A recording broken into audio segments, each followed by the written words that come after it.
இதை சற்று கற்பனை செய்து பாருங்கள். அதாவது ஒரு நபர் பலத்த காவலுக்கு நடுவே ஒரு சிறை அறைக்குள் அடைக்கப்படுகிறார். கதவுகள் எல்லாம் இரும்பு பூட்டுகளால் சீல் வைக்கப்படுது. ஆனா அடுத்த சில நிமிடங்களில் அவர் அந்த சிறையின் மேற்கூரையில் மிக சாதாரணமாக உலா வந்து கொண்டிருக்கிறார். கதவுகள் திறக்கப்படவே இல்லை இல்லையா? ஆமா, பூட்டப்பட்ட கதவுகள் திறக்கப்படவே இல்ல. அல்லது இன்னொரு காட்சியை கற்பனை செய்யுங்க. புறப்படத் தயாராக இருக்கும் ஒரு பிரம்மாண்டமான ரயிலின் சக்கரங்கள் அதிவேகமாக சுழல்கின்றன. சரி. இன்ஜின் முழு சத்தத்தோட இயங்குது. ஆனா கூட்டத்தில் இருக்கும் ஒரே ஒரு குறிப்பிட்ட நபருக்காக அந்த ரயில் ஒரு இன்ச் கூட நகராமல் அப்படியே நிற்கிறது. கேட்கவே கொஞ்சம் ஆச்சரியமா இருக்கு. கண்டிப்பா. இதை கேட்கும் பொழுது உங்களுக்கு இது ஏதோ ஹாலிவுட் சயின்ஸ் ஃபிக்ஷன் திரைப்படத்தின் காட்சி என்று நீங்க நினைக்கலாம். ஆனா நீங்கள் இப்போது கேட்டுக்கொண்டிருப்பது கற்பனை இல்லை. இவை அனைத்தும் ஆவணப்படுத்தப்பட்ட நிஜத்தில் நடந்த சம்பவங்கள்.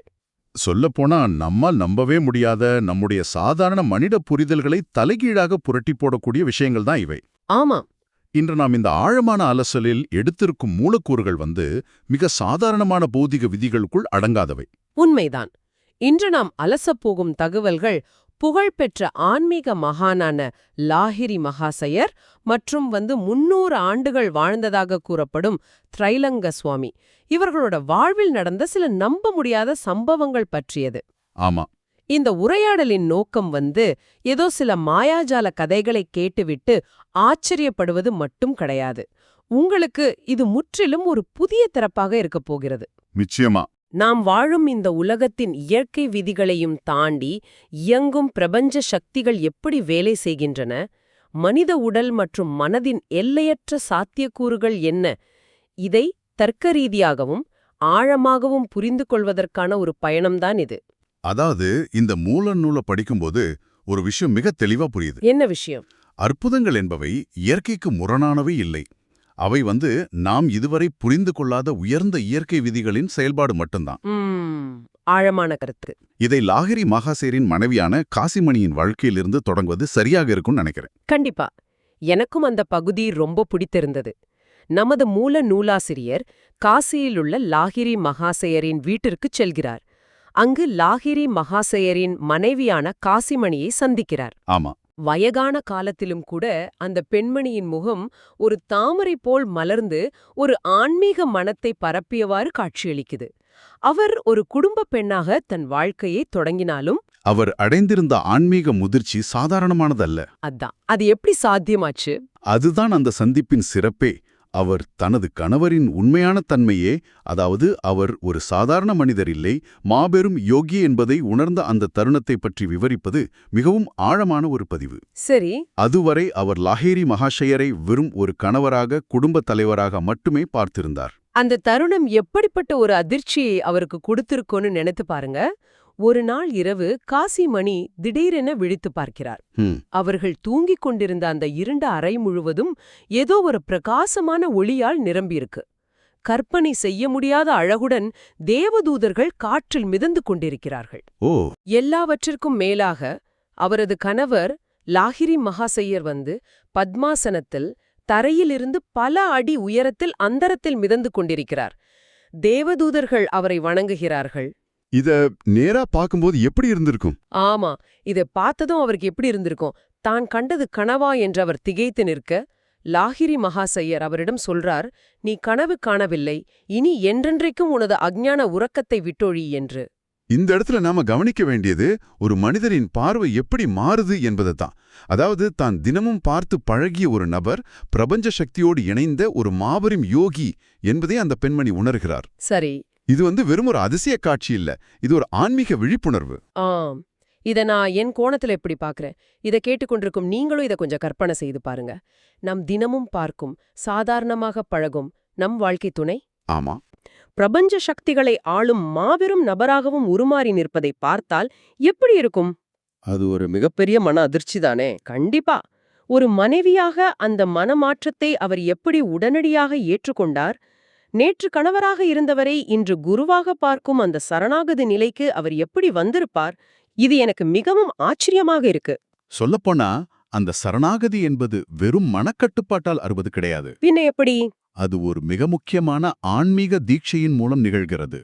லாஹிரி மகாசயர் தன் மனைவியின் நெற்றியை தொட்டதும் என்ன நடந்தது என்று மூலக்குறிப்புகள் மிக தெளிவாக விளக்குது. என்ன நடந்தது?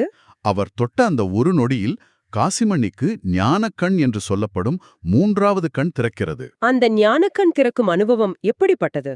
அது ஏதோ இருட்டில் வெளிச்சம் தெரிவது போன்ற சாதாரண விஷயம் இல்ல. ஏராளமாக சுழலும் ஒளி வட்டங்கள், ஒரு பெரிய பொன்னிற வளையம், அதன் நடுவில் ஒரு வெண்ணிற 5 முக நட்சத்திரம் ஆஹா! மற்றும் ஆழமான நீல நிறம் கொண்ட ஒரு காட்சி அவருக்கு தெளிவாக தெரிகிறது. இது வெறும் ஒரு மாயத் தோற்றமோ மூளையின் கற்பனையோ கிடையாது. இது கிரியா யோகத்தைச் செய்யும் உச்சக்கட்ட நிலை என்று யோகிகள் சொல்வார்கள். ஓ, அப்படியா?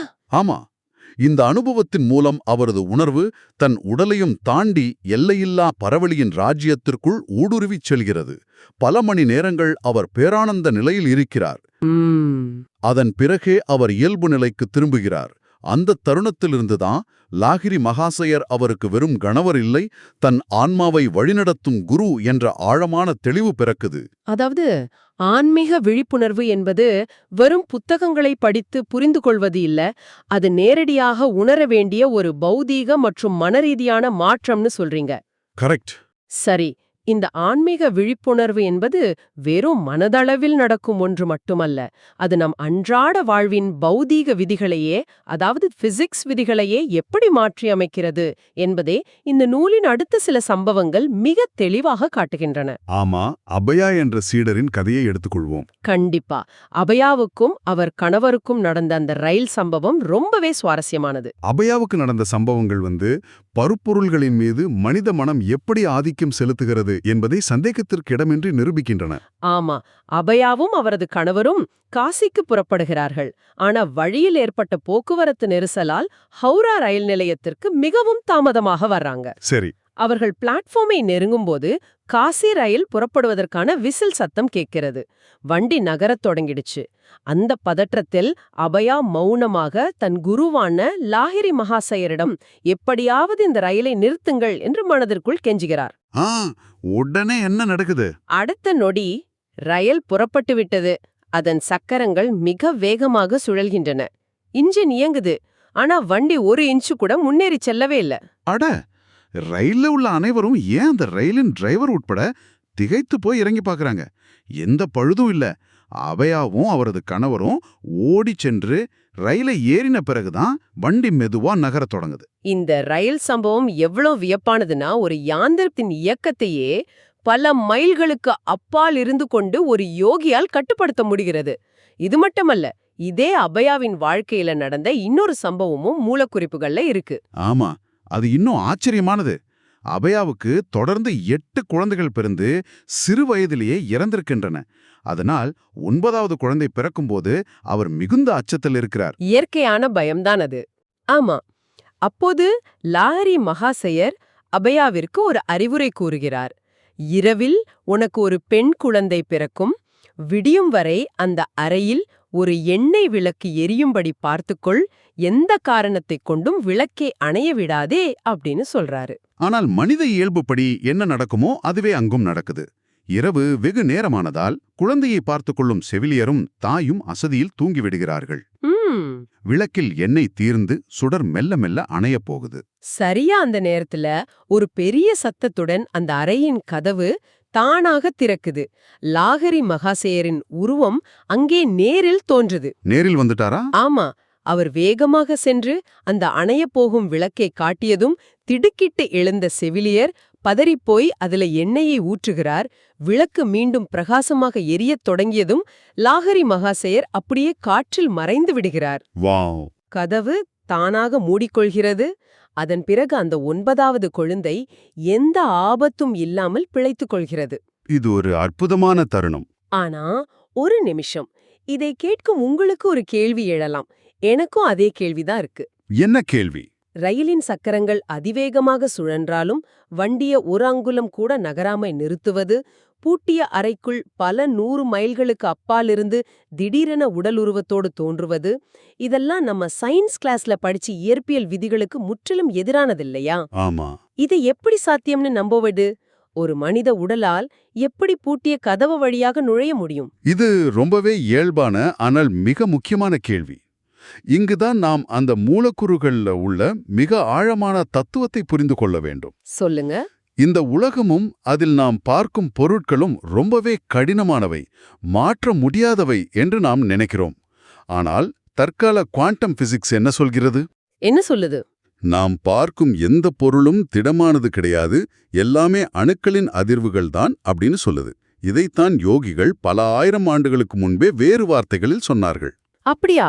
ஆமா, அவர்கள் பார்வைப்படி பருப்பொருள் என்பது உறைந்து போன சக்தி, அதாவது நாம் ஆங்கிலத்தில் ஃப்ரோசன் எனர்ஜி என்று சொல்வோம் இல்லையா, அதுபோல ஒரு பனிக்கட்டி எப்படி உருகினால் நீராகவும் ஆவியானால் காற்றாகவும் மாறுகிறதோ அதே போலத்தான் உலகத்தில் உள்ள எல்லா பொருட்களும் சக்தியின் மறுவடிவம்தான். ஓ, அப்படியென்றால் இந்த யோகிகளுக்கு அந்த சக்தியை மாற்றியமைக்கும் வித்தை தெரிந்திருக்கிறதுன்னு சொல்றீங்களா? சரியா சொன்னீர்கள். இந்த உலகம் என்பது இறைவனின் பிரம்மாண்டமான எண்ணம் மட்டுமே என்பதை முழுமையாக உணர்ந்த உயர்ந்த மகான்கள் அந்த பருப்பொருளை, அதாவது உறைந்த சக்தியை தங்கள் விருப்பப்படி கட்டுப்படுத்த முடியும். எப்படி கட்டுப்படுத்துறாங்க? ஒரு யோகி தன் மனதை பிரபஞ்ச மனதோடு இணைக்கும்போது அவர் தன் உடலை வெறும் பருப்பொருளாக பார்ப்பதில்லை. தன் உடலை ஒளியாகவோ அதிர்வாகவோ மாற்றி மீண்டும் எங்கு வேண்டுமானாலும் பருப்பொருளாக கொண்டு வர முடியும். அட! அதனால்தான் ரெயிலின் எந்திரவியல் சக்கரங்கள் சுழன்றாலும் அதன் உராய்வு விசையை கட்டுப்படுத்துவதோ அல்லது பூட்டிய அறைக்குள் அணுக்களை ஊடுருவி ஒளியாக தோன்றுவதோ அவர்களுக்கு சாத்தியமாகுது. அப்படியென்றால் அவர்களுக்கு இது பிரபஞ்சத்தின் அடிப்படை குறியீடை, அதாவது சோர்ஸ் கோடை ஹேக் செய்து மாற்றுவது போன்ற ஒரு செயல். இது கேட்கவே பிரமிப்பா இருக்கு. ஆமா. சரி, சக்தியை கட்டுப்படுத்துவது பற்றியும் இயற்கை விதிகளை வளைப்பது பற்றியும் பேசும்போது லாஹிரி மகாசேரின் நண்பரான திரைலங்க சுவாமியை பற்றி பேசாமல் இந்த உரையாடலை தொடரவே முடியாது.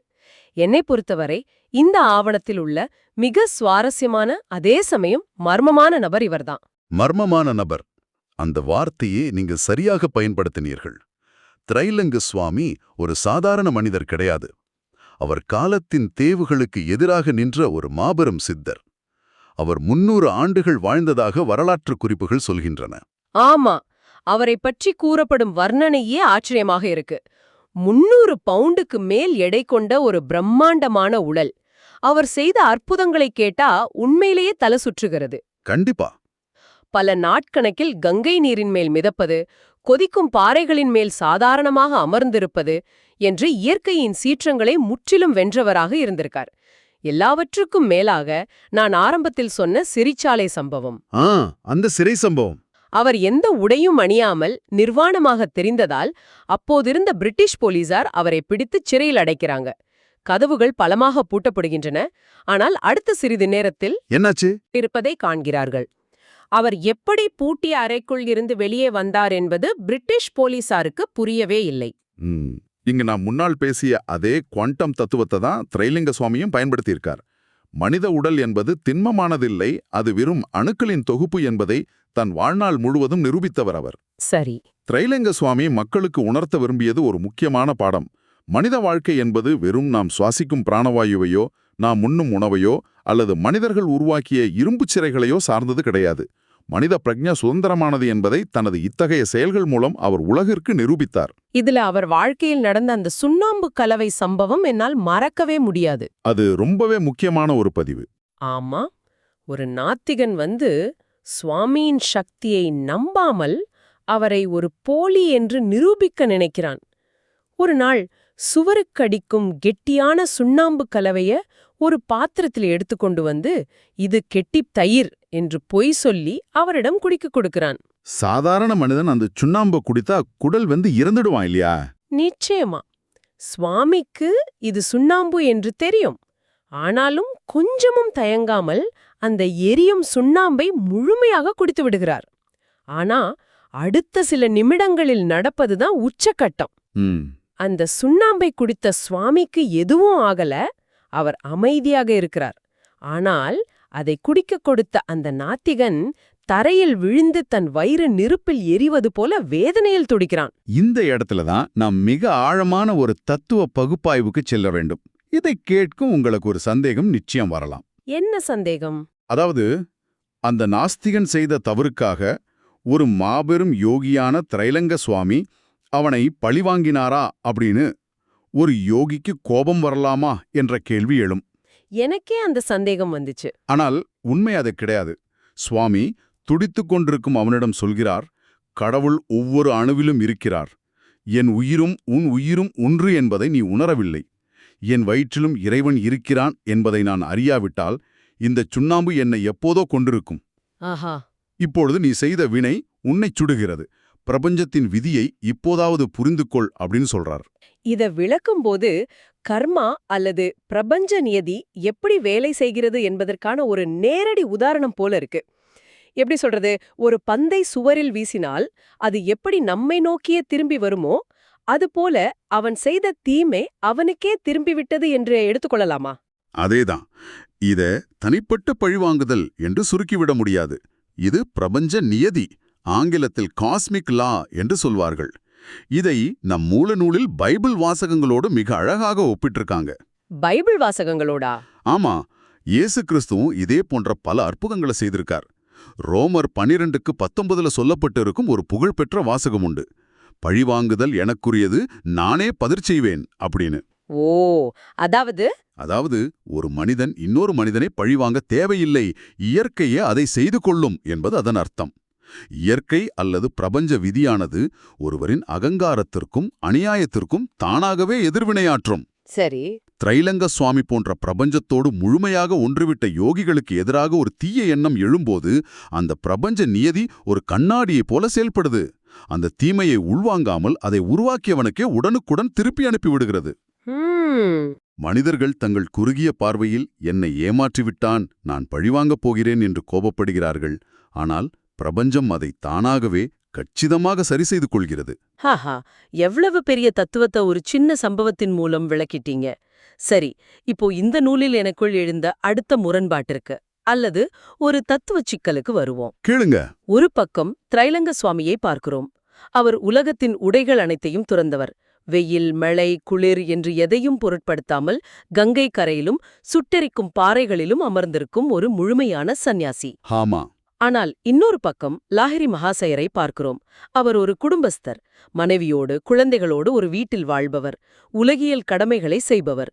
இவ்வளவு சக்தி வாய்ந்த அனைத்தையும் துறந்த ஒரு சந்நியாசி ஏன் ஒரு குடும்பஸ்தரான லாஹிரி மகாசயரை இவ்வளவு கௌரவிக்க வேண்டும்? இது ஒரு முரண்பாடாக இல்லையா? அது முரண்பாடு இல்லை. அதுதான் ஆன்மீகத்தின் மிக அழகான ஒரு பரிமாணம். ஒருமுறை திரைலங்க சுவாமியின் சீடர்கள் ஒருவருக்கே இதே சந்தேகம் வந்து அவர் சுவாமியிடமே நேராக கேட்கிறார். என்னன்னு கேட்டார். ஐயா, நீங்கள் அனைத்தையும் துறந்த ஒரு மாபெரும் துறவி, நீங்கள் ஏன் ஒரு இல்லறத்தாருக்கு இவ்வளோ மரியாதை கொடுக்குறீங்க அப்படின்ட்டு. அதற்கு சுவாமி அளித்த பதில் வந்து வரலாற்று சிறப்பு வாய்ந்தது. ஆமா, அவர் லாஹரி மகாசயரே ஒரு தெய்வீக பூனைக்குட்டி என்று குறிப்பிடுகிறார். கரெக்ட். அது ஏன் பூனைக்குட்டி?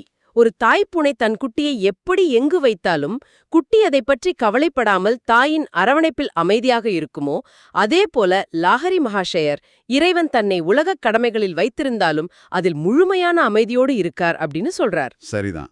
அதோடு நிற்காமல் சாமி ஒரு பெரிய ஒப்புதல் வாக்குமூலம் கொடுக்கிறார். உலகளாவிய கடமைகளை செய்து கொண்டே அவர் முழுமையான ஆத்ம ஞானத்தை பெற்றுவிட்டார். ஆனால் நானோ அந்த நிலையை அடைவதற்கு என் கோவண துணியை கூட துறக்க வேண்டியிருந்தது என்று சொல்றார். இதை நீங்க எப்படி பாக்குறீங்க? இதை கேட்கும் போதே, அப்படியானால் குடும்பத்தில் இருப்பது சந்நியாசத்தை விட உயர்ந்ததா, துறவரம் தேவையில்லையா என்ற கேள்வி வருதே. இத வந்து துறவரமா இல்லறமா என்ற போட்டியாக பார்க்கக்கூடாது. ஆன்மீக முயற்சி என்பது நாம் அணியும் உடையிலோ, நாம் காட்டில் இருக்கிறோமா வீட்டில் குடும்பத்தோடு இருக்கிறோமா என்பதிலோ இல்லை என்பதைத்தான் சுவாமி உணர்த்துகிறார். சரி. ஆன்மீகம் என்பது உள்ளத்தில் இருக்கிறது, நம் எண்ணத்தின் தூய்மையில் இருக்கிறது. லாஹிரி மகாசயர் குடும்ப பொறுப்புகளை தன் ஆன்மீக வளர்ச்சிக்கு ஒரு தடையாக நினைக்கவே இல்லை. அவர் தன் மனைவி, குழந்தைகள், வேலை என அனைத்தையுமே இறைவனின் செயலாக பார்த்தார். தாமரை இலை தண்ணீர் போல. சரியா சொன்னீங்க. உலகத்தில் இருந்தாலும் அதில் ஒட்டாமல் வாழ்ந்தார். சுவாமி அதைத்தான் வியந்து பாராட்டுகிறார். சொல்லப்போனா உலகத்தின் சலசலப்புகளுக்கு நடுவே அமைதியை காப்பது அமைதியான காற்றில் தியானம் செய்வதை விட கடினமானது இல்லையா? 100க்கு 100 உண்மை. அது மட்டுமில்ல, ஆன்மீக சக்தி என்பது எந்த ஒரு குறிப்பிட்ட வாழ்க்கை முறைக்கும் பாலினத்திற்கும் கட்டுப்பட்டதல்ல என்பதையும் நாம் புரிந்து கொள்ள வேண்டும். இதே மூலக்குறிப்புகளில் வரும் சங்கரிமாயின் ஜியோ என்ற பெண்மணியை பாருங்க. ஆ, அந்த பெண்மணி. அவர் திரைலங்க சுவாமியின் நேரடி சீயை. அவர் 112 வயதிலும் வயதான தோற்றமே இல்லாமல் கரிய கூந்தலோடும் ஒளி வீசும் பற்களோடும் ஒரு இளம்பெண்ணைப் போல இமயமலை குகைகளில் வாழ்ந்ததாக இந்த ஆவணம் கூறுது. 112 வயதிலும் இளமையாக இருப்பதெல்லாம் உண்மையிலேயே மனித அறிவியலின் எல்லைகளை, மருத்துவத்தின் புரிதல்களை கேள்விக்குள்ளாக்குகிறது. ஆமாம், இது ஆண் பெண் என்ற பேதத்தையோ குடும்பஸ்தர் சந்நியாசி என்ற பேதத்தையோ தாண்டி தங்களை முழுமையாக இறைசக்தியோடு இணைத்துக் கொண்டவர்கள் எந்த அளவுக்கு இயற்கையின் விதிகளையே மாற்றி அமைக்க முடியும் என்பதற்கான உச்சக்கட்ட உதாரணம். இது உண்மையிலே ஒரு அற்புதமான பயணம். இன்று நாம் அலசிய இந்த மூலநூலின் பகுதிகள் நிஜம் மற்றும் அறிவியல் பற்றிய நம்முடைய குறுகிய பார்வையை முற்றிலுமாக உடைத்தெறிகின்றன. கண்டிப்பா. அற்புதங்கள் என்பவை ஏதோ கண்கட்டி வித்தைகளோ மேஜிக் ஷோக்களோ கிடையாது. அவை நாம் இன்னும் புரிந்து கொள்ளாத உலர்ந்த அறிவியல் மற்றும் ஆன்மீக விதிகள் என்பதை இன்று ரொம்ப ஆழமாக புரிந்து கொண்டோம். இதைத்தான் நானும் சொல்ல நினைத்தேன். பருப்பொருள் என்றால் என்ன, சக்தி என்றால் என்ன, மனிதனின் சிந்தனைக்கும் இந்த பிரபஞ்சத்தில் நடக்கும் நிகழ்வுகளுக்கும் உள்ள நெருக்கமான தொடர்பு என்ன, இதை இந்த மகான்களின் வாழ்க்கை நமக்கு தெளிவாக உணர்த்துகிறது. அவர்கள் தங்கள் வாழ்க்கையின் மூலம் பிரபஞ்சத்தின் ரகசிய கதவுகளை நமக்கு திறந்து காட்டியிருக்காங்க. இதையெல்லாம் கேட்ட பிறகு உங்களை நோக்கி ஒரு விஷயத்தை முன்வைக்க விரும்புறேன். நாம் ஆரம்பத்தில் அந்த பூட்டிய சிறைக்குள் மேற்கூரையில் நடப்பதையும் நிற்காமல் ஓடும் ரயில் சக்கரங்களையும் பற்றி பேசினோம் இல்லையா? இந்த ஆழமான உரையாடலின் முடிவில் உங்களுக்கான ஒரு சிந்தனை இதுதான்: இந்த பிரபஞ்சத்தில் உள்ள பொருள்கள் அனைத்தும் வெறும் உறைந்த சக்திதான் என்றும், எல்லாமே ஒன்றோடு ஒன்று அணுக்களால் இணைக்கப்பட்டவை என்றும் இந்த மகான்கள் நிரூபித்திருக்கிறார்கள். உண்மை. மனிதனின் ஆழமான எண்ணங்கள் பௌதிக விதிகளையே மாற்றும் வல்லமை கொண்டது என்றால், உங்கள் வாழ்க்கையில் நடக்கும் ஒவ்வொரு விஷயத்தையும் நீங்கள் இன்னும் எவ்வளவு ஆழமாக பார்க்க முடியும்? உங்களைச் சுற்றியுள்ள நிஜம், உங்களுடைய பிரச்சனைகள், தடைகள் என்று நீங்கள் நம்புவது உண்மையிலேயே அவ்வளவு கடினமானதுதானா? ரொம்ப முக்கியமான கேள்வி இது. ஆமா. அல்லது உங்களது எண்ணங்களால், உங்களது உள்மன சக்தியால் அந்த நிஜத்தை உங்களால் முற்றிலுமாக மாற்றியமைக்க முடியுமா? சற்று சிந்தித்துப் பாருங்கள். உங்களை சுற்றியுள்ள உலகம் உங்கள் எண்ணத்தின் பிரதிபலிப்பு மட்டுமே. மீண்டும் ஒரு சிந்தனையை தூண்டும் ஆழமான அலசலில் உங்களை சந்திக்கிறோம். இணைந்திருந்தமைக்கு நன்றி.